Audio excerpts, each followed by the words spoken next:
الله يا شباب، يا الله يا شباب، بعد أيام في شباب حجوزاتهم جاهزة، تذاكر السفر جاهزة، فنادقهم جاهزة، يجمعون فلوس من أجل أن يغضبون الجبار ويشاركون اليهود والنصارى والكفار في أعيادهم وعيد رأس السنة اللي على الأبواب. يا شباب تهدر أموال بالمليارات من أجل أن نشارك اليهود والنصارى في أعيادهم.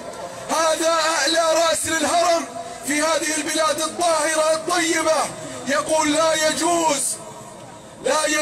الشيخ عبد العزيز بن باز غفر الله ذنبه وقدس روحه، لا يجوز مشاركة اليهود والنصارى في أعياد رأس السنة أو تهنئتهم بهذا العيد.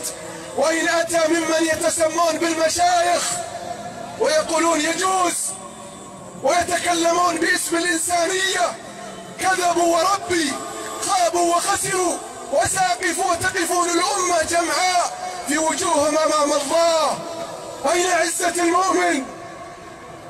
أين عزة المؤمن؟ أين إيماننا؟ أين ولاؤنا وبراؤنا؟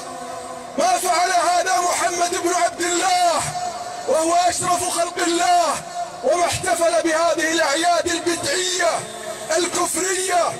ما فعل هذا أبو بكر الذي إيمانه يسن إيمان الأمة، ولا فعل هذا عمر. اعذروني إن على صوتي أو أن جرحي، لكن وربي هذه مآسي يعيشها كثير من شبابنا ومن بناتنا يعدون العدة. والله نخشى الله أن تحل بنا قارعة، أن يعذبنا الله يوم يرى القلوب انصرفت عن دين الله.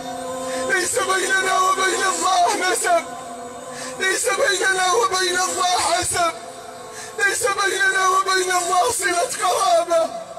إن لم يردعنا رادع الحلال والحرام وزواجر القرآن فمتى تتعظ هذه القلوب؟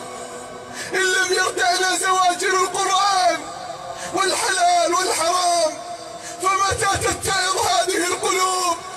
أقول لكل مسلم ينوي أن يشارك في هذه الأعياد أو يسافر إلى دول تحتفل بهذه الأعياد أو يستاجر استراحات أو كبائن أو شاليهات، أقول له اتق الله، اتق الله.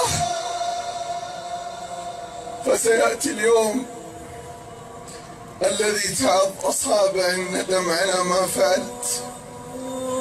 أخشى أن تخسر دينك وولائك وبرائك. أخسر وربي أن يحل أخشى وربي أن يحل بأمتنا عذاب وقارعة أو مسخ.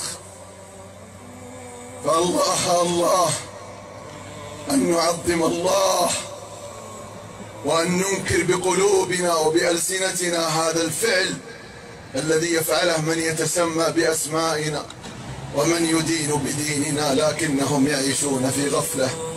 وها نحن نقيم عليهم الحجة ونقول لهم اتقوا الله.